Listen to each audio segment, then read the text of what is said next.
The crisp October air hung heavy with the scent of dying leaves and wood smoke. But this year, a different aroma mingled with the familiar autumn smells, a cloying sweetness, like overripe gourds left too long in the sun. This was the first sign, the first whisper of the pumpkin plague.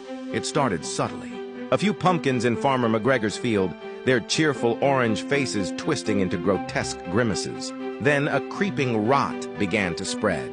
Not the usual mold, but a pulsating, sickly green that seemed to throb with a life of its own. At first, the townsfolk of Hollow Creek chuckled. Just a bad batch, they said, carving their jack-o'-lanterns with extra zeal, hoping to ward off any ill luck. But the rot spread faster, jumping from pumpkin to pumpkin, then to the very vines themselves, turning them into thorny, grasping tendrils. Old Maggie, the town's resident herbalist, was the first to understand the danger. She'd seen plagues before, different kinds, but always marked by a creeping corruption.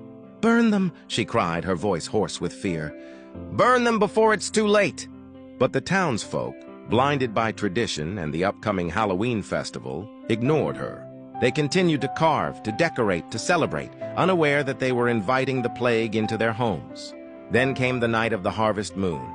The jack-o'-lanterns, now glowing with an unnatural intensity, began to twitch. Their carved smiles widened into gaping maws, and the sickly green rot pulsed beneath their skin.